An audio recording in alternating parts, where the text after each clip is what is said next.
Spēles analīze ar Kārli Zirni. Kārli, pirmā spēle pret Zviedriju. Kāda ir šī komanda? Komanda, kā jebkura Zviedru komanda, slido labi, labu nūjas tehniku, rips neatmet, grib daudz izspēlēt, tā teiksim, pa skaisto, tā kā tipiska Zviedru komanda.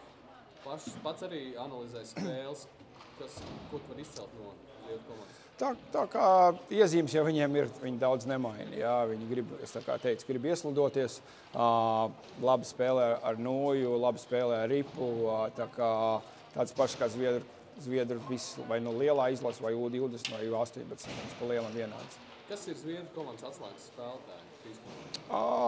Tur jau, ja tā skaties kopsumā, visi spēlētāji pa lielam 90% ir draftēti. Un, protams, Okrīns, viens no izteišiem aizsargs 4. numurs Pelika. Tā kā tie ir tādi, teiksim, kas jau bijuši čempionātā pirms tam un tagad atgriežās jau otro gadu.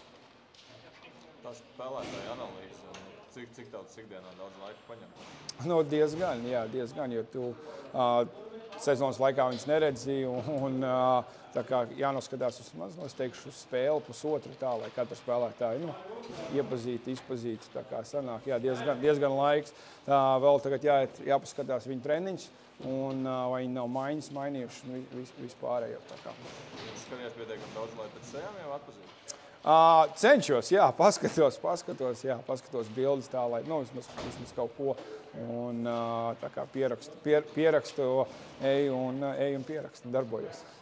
Tās Zviedru pārbaudas spēles, ko viņas iedeva tieši jums? Jūs sapratāt, kā viņas var apspēlēt? Uz amerikāņiem gaida pietiekami labi? Galvenais, ja tā skaties pēc spēles zīmējuma, tad amerikāņiem, taktiski mums tāds pats zīmējums arī ir kā amerikāņiem, bet viņi gribēs ieslidoties, mums jābūt tuvu cieši viņiem spēle bez ripas, kas ir ļoti svarīgi. Zinām, mums ripa nebūs tik daudz, cik viņiem jāizmanto savu momentu, jābūt ļoti organizētiem un disciplinētiem. Ko tu gribi redzēt no vairāk? Izņemot, protams, gūtos vārds. Vārds un daudz vārds.